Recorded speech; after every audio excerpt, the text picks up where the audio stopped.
अगर मैं आपसे कहूं कि एक आर्मी ने एक ऐसे लैब पर कब्जा जमा लिया है जहां कई खतरनाक बीमारियों के जर्म्स कैद हैं और हो सकता है कि अंदर ही अंदर इससे कोई नया जीवाणु बम बन रहा हो, तो आपको कैसा लगेगा? नए जमाने में लड़ने के तरीके भी नए नए हो गए हैं। देशों को डर है कि कहीं दूसरे देश उन पर बायो वॉर का इस्तेमाल ना कर दें। मगर क्यों बायो वॉर की बातें दोबारा चर्चा में हैं और क्या होता है बायो वॉर? इतिहास में किन किन देशों ने इसे इस्तेमाल किया है? हेलो, मैं हूं साहिबा खान और आप देख रहे हैं अनकट। इस बार इस एक्सप्लेनर में मैं आपको यही बताने वाली हूं। तो मसला यह है कि सूडान में गृह युद्ध छिड़ा हुआ है और पूरे हफ्ते भर से वहां पर हेडलाइंस बन रही हैं। इससे पूरी दुनिया सकते में आ गई है। इस बीच रैपिड सपोर्ट फोर्स ने खार्तूम की उस लैब पर कब्जा जमा लिया है जहां खतरनाक बीमारियों के वायरस और बैक्टीरिया रखे जाते हैं। इस लैब का नाम है नेशनल पब्लिक हेल्थ लैब। फिलहाल फोर्स ने इस लैब में प्रवेश के सभी रास्तों को बंद कर दिया है। अब वर्ल्ड हेल्थ ऑर्गेनाइजेशन को डर है कि शायद लैब में घातक जीवाणु बम तैयार किए जा रहे हैं। अगर ये डर सच्चाई में बदलता है और रैपिड फोर्स वाकई में इस लैब को कब्जे में लेकर के बायो बॉम्ब बना देती है, तो सूडान की लड़ाई आने वाले कुछ दिनों में बायोलॉजिकल वॉर में तब्दील हो जाएगी। ऐसे में सवाल उठता है कि आखिर बायोलॉजिकल हथियार क्या हैं और ये कितना खतरनाक हो सकता है।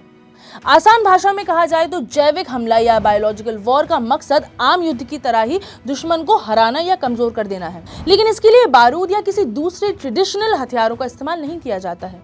इसमें कई तरह के वायरस, बैक्टीरिया, फंगस और जहरीले पदार्थों के साथ हमला किया जाता है। बायोलॉजिकल वॉर के कारण लोग बीमार पड़ने लगते हैं, कमजोर पड़ जाते हैं या उनकी मौत हो जाती है। ऐसे में सामने वाले का युद्ध जीतना आसान हो जाता है। क्यों? क्योंकि उस देश का ध्यान और पैसा सब अपने नागरिकों को सुरक्षित करने में लग जाता है। जैविक हमले का इंसानी शरीर पर बहुत भयानक असर पड़ता है।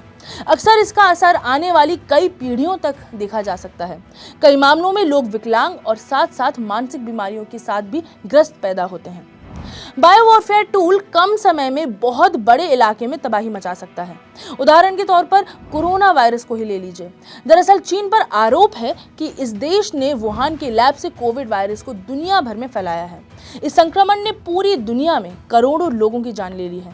आरोप है कि कोरोना के संक्रमण के बाद कई देशों की अर्थव्यवस्था पूरी तरीके से गिर गई, ध्वस्त हो गई, जिसका फायदा चीन को पहुंचा। हालांकि इसकी आज तक पुष्टि नहीं हो पाई है। मगर ऐसे हमलों की शुरुआत कब से हुई?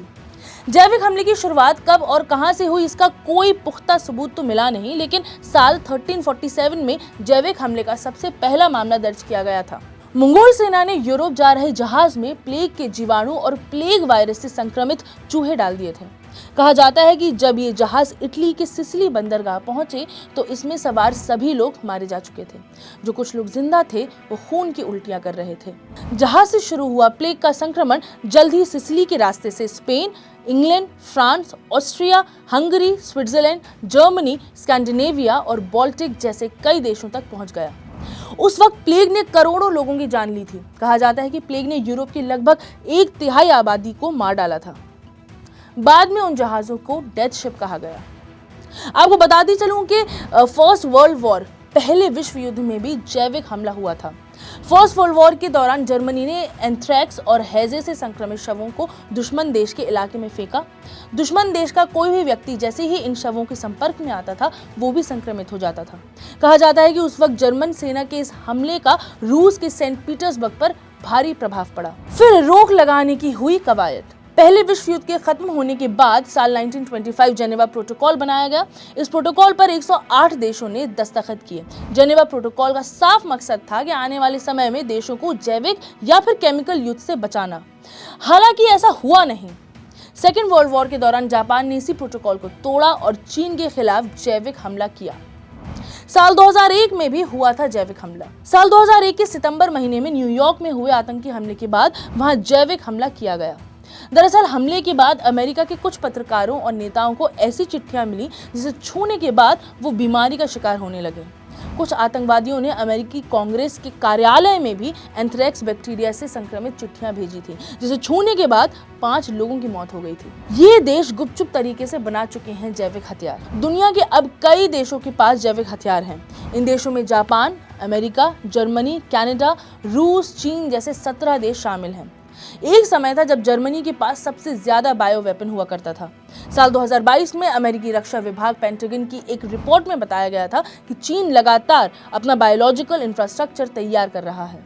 उसे सैन्य संस्थान भी अलग अलग तरह के टॉक्सिन पर काम कर रहे हैं जिनका दोहरा इस्तेमाल होता है। अमेरिका दोहरे इस्तेमाल को जैविक खतरा मानता है। तो ये थे इतिहास के कुछ पन्ने जो हमने खखोले तो देखा कि बायो वॉरफेयर आज की बात नहीं है और कितने देशों ने कब कब इसका इस्तेमाल किया है, प्रोटोकॉल तोड़ा है। इससे सेना पर खर्च कम होता है, अपने लोग नहीं मरते हैं और सामने वाला देश बेहाल हो जाता है, तबाह हो जाता है। इसीलिए जेनेवा ने इस पर प्रतिबंध लगाया था। अब सूडान युद्ध में भी ऐसा कुछ हुआ तो हम और आप पर इसका असर कैसे पड़ सकता है, हमें कमेंट सेक्शन में बताएं। फिलहाल मुझे दे इजाजत। मैं हूं साहिबा खान और आप देख रहे हैं अनकट।